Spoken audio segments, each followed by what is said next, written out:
नमस्कार, मी वर्षा नलवडे आणि आपण बघत आहात लोकशाही मराठी बातमी बळीराजाची। या कृषी विशेष बुलेटिन मध्ये मी तुम्हा सर्वांचं स्वागत करते। आपल्याला सविस्तर बातम्या बघायच्या आहेत, मात्र त्यापूर्वी काही बातम्यांचा वेगवान आढावा घेऊया। हरभरा पिकावर मर रोगाचा प्रादुर्भाव झाल्याने शेतकरी पौळ यांना मोठं आर्थिक नुकसान झालंय। तर ढगाळ वातावरणामुळे हरभरा पिकावर बुरशीजन्य मर रोग लागल्याने आता पूर्णा तालुक्यातील लिमला येथील शेतकरी भगवान पौळ यांनी आपल्या 3 एकर हरभरा पिकात मेंढ्या देखील सोडल्याचं बघायला मिळतंय। हिंगोली जिल्ह्यात 2 आठवड्यांपूर्वी झालेल्या अवकाळी पावसानं मोठं नुकसान झालंय।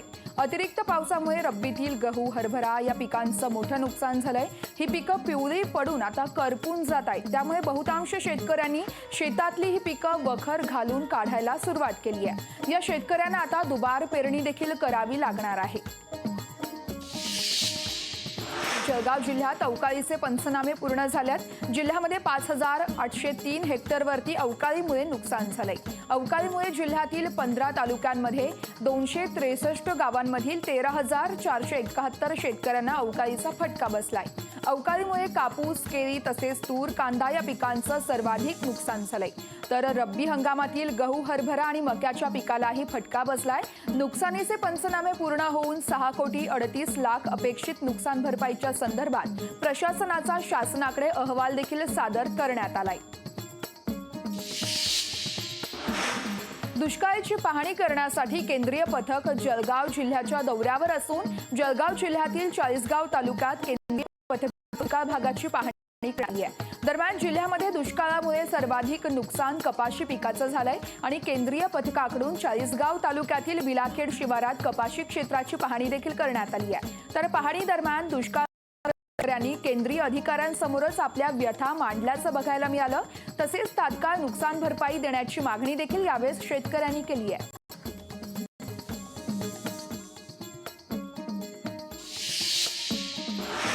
नाशिक जिल्ह्यातील दुष्काळी जाहीर झालेल्या मालेगाव तालुक्यातील 7 गावांमध्ये केंद्रीय पथकानं शेतकऱ्यांच्या शेतात जाऊन पाहणी केली आहे। पावसाअभावी हातातून गेलेल्या कपाशी, मका पिकांची पाहणी केल्यानंतर या पथकानं कांद्याची देखील पाहणी केली आहे। तर दुष्काळी परिस्थितीची पाहणी करून त्याचा अहवाल केंद्राला देण्यात येणार असून सरकारने जे नाशिक जिल्ह्यातील 3 तालुके जाहीर केले त्या भागामध्ये आपण पाहणी करत असल्याचं केंद्रीय कृषी निरंजन यांनी स्पष्ट केलंय।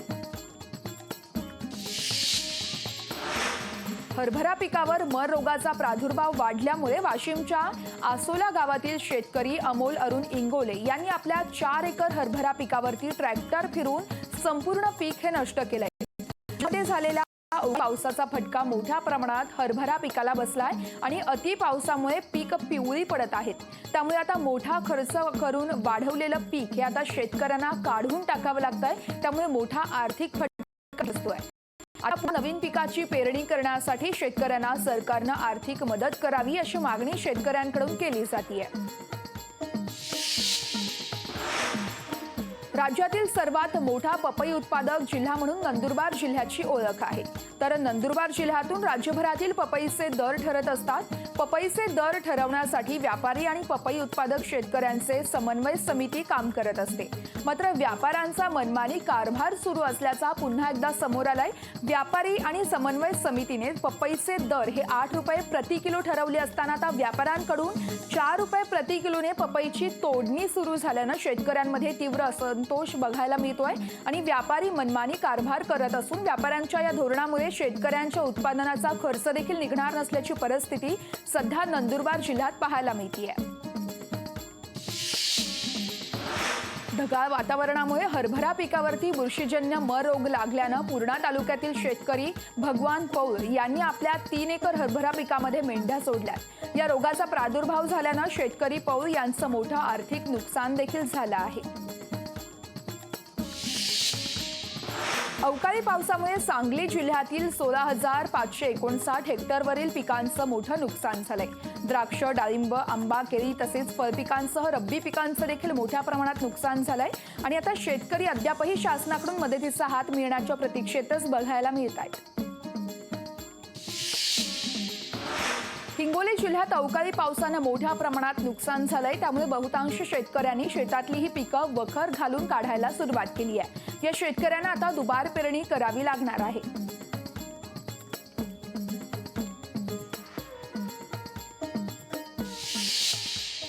आता कृषीविषयक बातम्या सविस्तर बघूया।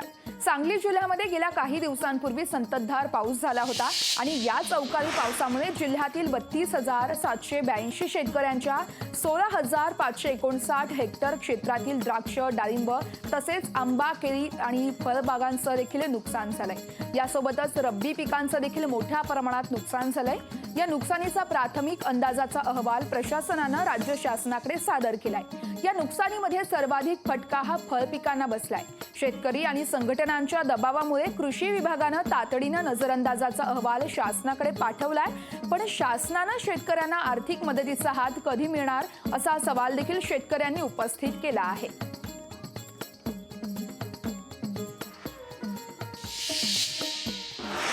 बातमी आता वाशिममधून आहे। वाशिम जिल्ह्यातील 6,000 शेतकऱ्यांना ई-केवायसी न केल्यानं पंतप्रधान किसान सन्मान योजनेचा 15वा हप्ता हा मिळालाच नाहीये। काहींचे म्हातारपणामुळे ठसे जुळत नाहीये, तर डोळे देखील स्कॅन होत नसल्याचं चित्र बघायला मिळतंय। अशा अडचणींमुळे काही शेतकऱ्यांची ई-केवायसी होत नाहीये, तर ज्या लाभार्थ्यांची ई-केवायसी पूर्ण होत नाहीये किंवा बँक खाती आधार संलग्न नाहीयेत अशांना आता योजनेचा हप्ता देणं बंद होणार आहे। जिल्ह्यामध्ये 1,69,566 शेतकरी पीएम किसान योजनेच्या लाभासाठी पात्र आहेत। त्यापैकी 12 डिसेंबरपर्यंत 1,63,482 जणांची केवायसी पूर्ण झाली आहे, मात्र 6,084 शेतकऱ्यांची केवायसी अद्यापही अपूर्णच आहे।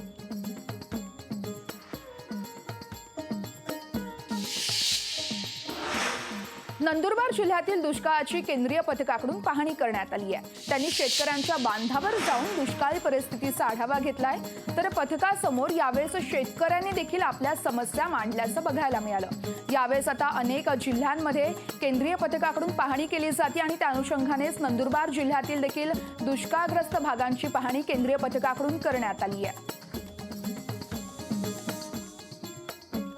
आज आमच्या आसाने ग्रामपंचायतमध्ये केंद्रातील पथक दुष्काळ पथक हे पाहणी करण्यासाठी आलेले होते। बरेच अधिकारी पाहणी करून गेलेले आहेत। त्यांनाही वाटलं की या परिसरात खूप मोठा दुष्काळ आहे। त्यांनी पिण्याच्या पाण्यासंदर्भात ही विचारणा केली आणि त्यांना हे आढळून आलं की इथं प्यायला पाणीही नाही। तसंच शेतकऱ्यांचे जे दुष्काळाचे पैसे आहेत, निधी आहे, त्याच्यासाठी ते प्रयत्न करणार आहेत। राहिले ज्या शेतकऱ्यांचा पीक विमा बाकी आहे त्याच्यासाठी ते आश्वासन देऊन गेलेले आहेत।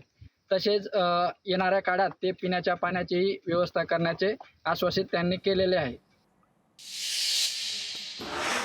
दररोजच्या भाजीत फोडणीसाठी वापरल्या जाणाऱ्या लसणानं आता चांगलाच भाव खाल्ल्याचं बघायला मिळतंय।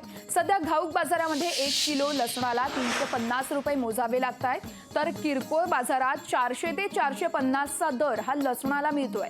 त्यामुळे लसणाची फोडणी महागली आहे, तर लसणाची आवक कमी होत गेली आहे आणि त्यामुळे आता या आठवड्यात लसणानं घाऊक बाजारात 350 तर किरकोळ बाजारात 450 रुपयेपर्यंतचा दर गाठला आहे।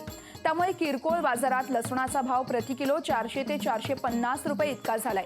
येणाऱ्या काळामध्ये हे भाव असेच चढे राहतील असा अंदाज व्यापाऱ्यांकडून वर्तवला जातोय, तर लसणाचा नवीन हंगाम सुरू झाल्यावर दरामध्ये घसरण होण्याची शक्यता देखील वर्तवली जाते।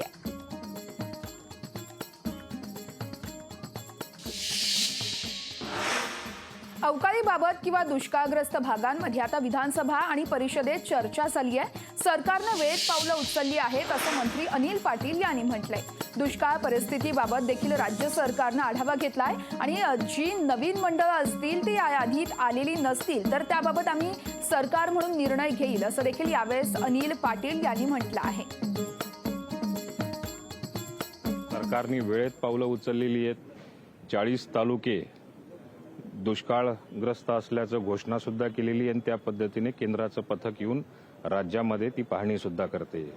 सदृश्य दुष्काळ परिस्थितीच्या बाबतीतही राज्य सरकारने निर्णय घेतलेला आहे। 1021 जवळपास मंडळं या ठिकाणी सदृश्य दुष्काळ परिस्थितीमध्ये त्याची घोषणा सुद्धा झालेली आहे आणि येणाऱ्या पुढच्या आठवड्यात किंवा येणाऱ्या 8 दिवसामध्ये जी काही राज्यातली मंडळं सुटली असतील, जी नवीन मंडळं झालेली असतील, पण ते या सदृश्य दुष्काळ पथकच्या यादीमध्ये घोषणेमध्ये आलेली नसतील त्या बाबतीमध्ये राज्य सरकार लवकरात लवकर निर्णय घेणार आहे आणि याच्या बाबतीमध्ये शेतकऱ्याला दिलासा देण्याच्या दृष्टिकोनातून मुख्यमंत्री महोदय शुक्रवारी आपलं निवेदन करणार आहे. तर ज्या ठिकाणी अवकाळी पाऊस झाला आहे त्या ठिकाणी पंचनामे झाले असून शेतकऱ्यांना गेल्या वर्षीचं देखील अनुदान मिळाल्याचं शहाजी बापू पाटील यांनी म्हटलं आहे. पाहूयात त्यांनी नेमकं शेतकऱ्यांच्या नुकसानीवरील पंचनाम्यांवरती नेमकं काय म्हटलंय ते.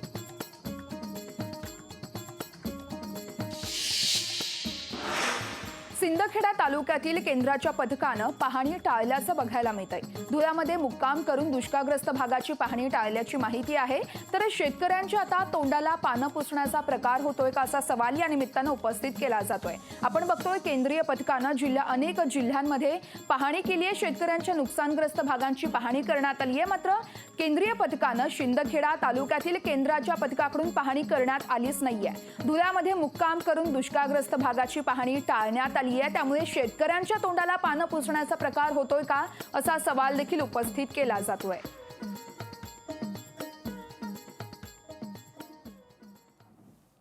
या संदर्भात अधिक माहिती जाणून घेऊयात. विशाल आमचे प्रतिनिधी फोन लाईन वरून जोडले जात आहेत. विशाल, नेमके काय अपडेट आहेत? सध्या केंद्रीय पथक नेमकं कुठे आहे आणि सिंदखेडा या तालुक्यातील केंद्राकडून पाहणी करण्यात येणार होती मात्र ती टाळली आहे. त्यामुळे नेमकं आता पथक कुठपर्यंत पोहोचलंय, काय अधिकचे अपडेट आहेत? वर्षा अगदी बरोबर आहे. केंद्राचं जे काही पथक होतं ते रात्री मुक्कामाला धुळेमध्ये आलेलं होतं, सर्किट हाऊस या ठिकाणी. परंतु विशेष बाब म्हणजे महाराष्ट्रातल्या या सर्व ठिकाणी जिल्ह्यांमध्ये केंद्राचं पथक जाऊन पाहणी करतोय, शेतकऱ्यांना दिलासा मिळतोय, शेतकऱ्यांना काही अपेक्षा आहेत. परंतु सर्वात महत्त्वाचं म्हणजे धुळे जिल्ह्यातील 4 तालुक्यांपैकी शिंदखेडा जो काही तालुका आहे हा तालुका अतिशय भीषण पाण्याच्या टंचाई खाली आहे. शेतकऱ्यांचं पीक हातातून गेलेलं आहे. हा शिंदखेडा तालुका आधीच दुष्काळग्रस्त जाहीर झालेला होता. परंतु या पथकाने या शिंदखेड्यामध्ये जाण्याचं टाळलेलं आहे. कारण काय तर त्यांच्या यादीमध्ये धुळे जिल्हा हा नव्हता. परंतु धुळ्यात मुक्काम करून सुद्धा धुळ्यात जात नाहीये ही विशेष बाब होती. आणि पथकाने तिथून पुढे आता चाळीसगावकडे पथक रवाना झालेलं आहे आणि चाळीसगावकडे आता केंद्राचं पथक ही पाहणी करत आहे. वर्ष नक्कीच विशाल, आपण बघतोय खरं तर या ठिकाणी दुष्काळग्रस्त जाहीर झाला आहे हा जिल्हा, तरी पण त्या ठिकाणी पाहणी करण्यात आली नाहीये. त्या ठिकाणचे शेतकरी नेमकं काय म्हणतात? त्या ठिकाणी नुकसान झालंय मात्र केंद्रीय पथकाकडून कसलीच पाहणी केली जात नाहीये. अगदी बरोबर आहे वर्षा. विषय असा आहे की शेतकऱ्याला या मिनिटापर्यंत अपेक्षा आहे की केंद्राचं पथक परत येईल आणि आपल्या तालुक्याची पाहणी करेल आणि आपल्याला किमान न्याय मिळेल आणि आपल्याला केंद्राकडनं काहीतरी मोबदला मिळेल. परंतु शेतकऱ्याचा भ्रमनिराश झालेला आहे आणि केंद्राचं जे काही पथक आहे हे आता धुळेच्या बाहेर जाऊन आज त्यांनी आता जळगाव जिल्ह्यातील चाळीसगावमध्ये यांनी ती पाहणी केलेली. अपेक्षा आहे की धुळे जिल्ह्यात पुन्हा हे केंद्राचं पथक येईल आणि ज्या ज्या ठिकाणी अपेक्षित आहे त्या त्या ठिकाणी केंद्राचं पाहणी करून या शेतकऱ्यांचा भ्रमनिराश दूर करेल. नक्कीच विशाल, धन्यवाद तू दिलेल्या सविस्तर माहितीसाठी. तर धुळ्यामध्ये मुक्काम करून आता दुष्काळग्रस्त भागाची पाहणी केंद्रीय पथकानं टाळल्याचं बघायला मिळतंय. त्यामुळे शेतकऱ्यांच्या तोंडाला पानं पुसण्याचा प्रकार होतोय का असा सवाल उपस्थित केला जातोय.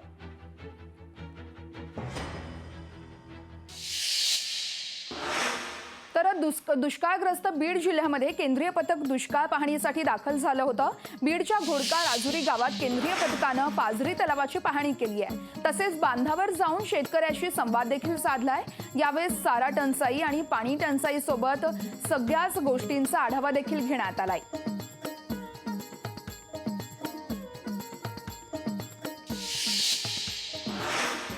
सांगली जिल्ह्यातील मिरज तालुक्यातील बेडग पूर्व भागातील शेतकऱ्यांनी कालवा कॅनल संपादित केलेल्या जमिनींचा योग्य मोबदला लवकरात लवकर द्यावा अशी मागणी करण्यात आली आहे आणि त्यासाठीच आमरण उपोषण देखील सुरू केलंय. 150 ते 200 शेतकऱ्यांची सुमारे 25 एकर जमीन मुख्य कॅनलमध्ये गेली आहे. याबाबत जलसंपदा विभाग, शासन प्रशासन यांच्याकडे 23 वर्ष झालं शेतकरी वारंवार पाठपुरावा करतायत मात्र अद्यापही शेतकरी योग्य संपादन मोबदल्यापासून वंचितच आहेत. त्यामुळे शेतकऱ्यांनी आमरण उपोषण सुरू केलंय. ज्या शेतकऱ्यांना स्वतःची रानं दिलेली आहेत आणि त्या रानाचं देखील सरकार पैसे देत नाही. आणि याच्यात मी तर सगळ्यात पहिल्यांदा सांगतो, शिवसेनेचा पूर्णपणे पाठिंबा या शेतकऱ्यांसाठी आहे आणि उद्धव बाळासाहेब ठाकरे शिवसेना यांच्या पाठीशी खंबीरपणे उभारणार आहे. आणि आता राहिलेले आहे आणि एवढं सांगतो तुम्हाला की या जिल्ह्याचे पालकमंत्री पूर्णपणे निष्क्रिय आहेत. कारण का हे पालकमंत्री 3 वेळा या विधानसभेत निवडून आलेले आहेत आणि या शेतकऱ्यांचा दाम मिळत नाही, शेतकऱ्यांचे पैसे मिळत नाहीत, इथं यांना लक्ष द्यायला वेळ नाही. मला एक त्यांना विनंती आहे की तुम्ही ते चड्डीचं राजकारण सोडा, थोडं पुतळं जाळाजाळी कमी करा आणि या गोरगरीब शेतकऱ्यांच्यासाठी इथं या आणि यांच्या पैशांची काय तर तरतूद करा. केंद्राची 4 पथकं कोणकोणत्या जिल्ह्यातील तालुक्यांमध्ये पाहणी करतात त्यावर आपण एक नजर टाकूया. जळगावमधील 40गाव तालुक्यात केंद्रीय पथकाकडून पाहणी केली जाते. तर नंदुरबारमध्ये अक्कलकुवा, शहादा आणि नंदुरबार या संपूर्ण तालुक्यांची पाहणी करण्यात आली आहे. तर बीडमध्ये शिरूर, वडवणी या तालुक्यांमध्ये केंद्रीय पथकाकडून नुकसानग्रस्त भागांची पाहणी करण्यात आली आहे.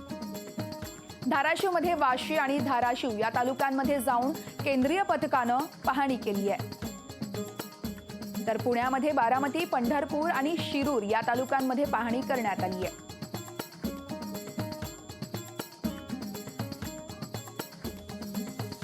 नाशिकमध्ये सिन्नर, येवला, मालेगाव या तालुक्यांमध्ये केंद्रीय पथकाकडून नुकसानग्रस्त भागांची पाहणी करण्यात आली आहे. सोलापूरमध्ये करमाळा आणि माळशिरस या 2 तालुक्यांमध्ये पाहणी करण्यात आली आहे. जालन्यामध्ये अंबड, बदनापूर आणि भोकरदन या 3 तालुक्यांमध्ये पाहणी करण्यात आली आहे. छत्रपती संभाजीनगरमध्ये छत्रपती संभाजीनगर आणि सोयगाव या 2 तालुक्यांमध्ये केंद्रीय पथकाकडून पाहणी करण्यात आली आहे.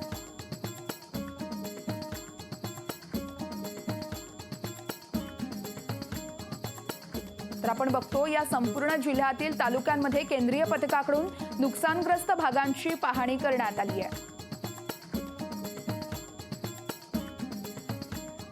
मालेगाव तालुक्यातील 7 दुष्काळग्रस्त गावांच्या शेतकऱ्यांच्या शेतात जाऊन केंद्रीय पथकाकडून पाहणी करण्यात आली आहे. नाशिक जिल्ह्यातील दुष्काळी जाहीर झालेल्या मालेगाव तालुक्यातील 7 गावांना केंद्रीय पथकानं शेतकऱ्यांच्या शेतात जाऊन पाहणी केली आहे आणि पावसाअभावी हातातून गेलेल्या कपाशी, मका पिकांची पाहणी केल्यानंतर या पथकाकडून खरीप लागवड कांद्याची देखील पाहणी करण्यात आली आहे.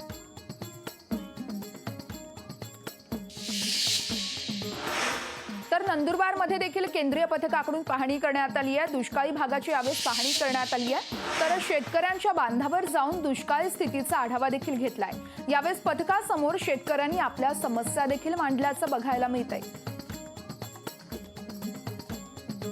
आज आमच्या आसाने ग्रामपंचायतमध्ये केंद्रातील दुष्काळ पथक हे पाहणी करण्यासाठी आलेले होते. बरेच अधिकारी पाहणी करून गेलेले आहेत. त्यांनाही वाटलं की या परिसरात खूप मोठा दुष्काळ आहे. त्यांनी पिण्याच्या पाण्यासंदर्भात ही विचारणा केली आणि त्यांना हे आढळून आलं की इथं प्यायला पाणी नाही. तसंच शेतकऱ्यांचे जे दुष्काळाचे पैसे आहेत, निधी आहे, त्याच्यासाठी ते प्रयत्न करणार आहेत. राहिले ज्या शेतकऱ्यांचा पीक विमा बाकी आहे त्याच्यासाठी ते आश्वासन देऊन गेलेले आहेत. तसेच येणाऱ्या काळात ते पिण्याच्या पाण्याचीही व्यवस्था करण्याचे आश्वासित त्यांनी केलेले आहे. बातमी यवतमाळमधून आहे. खरीप हंगामानंतर रब्बी हंगामातही शेतकरी संकटात सापडला आहे. अवकाळी पावसामुळे शेतकऱ्यांच्या पिकांचं अतोनात नुकसान झालंय. पीक विमा वाटपात पीक विमा कंपन्यांकडून शेतकऱ्यांची थट्टा करण्यात आली आहे. आर्णी तालुक्यातील सुकळीमधील शेतकऱ्याने त्याच्या 4 एकर शेतामध्ये हरभरा, गहू आणि मिरचीची लागवड केली होती. अवकाळी पावसानं 2 एकरातील गहू, हरभरा नेस्तनाबूत केलाय. तर शेतकऱ्यांची संपूर्ण मदार 2 एकरातील मिरची पिकावर होती, परंतु मिरचीवर रोग आल्यानं उत्पन्न येण्याची आशाच मावळली आहे. शेतकऱ्यांचं नुकसान झालं असताना आता कृषी विभागाच्या अधिकाऱ्यांनी बांधावर येण्यासाठी आलेच नाहीयेत आणि त्यामुळे आता हिवाळी अधिवेशन सुरू असताना शेतकऱ्यांनी जगावं की मरावं असा प्रश्न उपस्थित झाला आहे.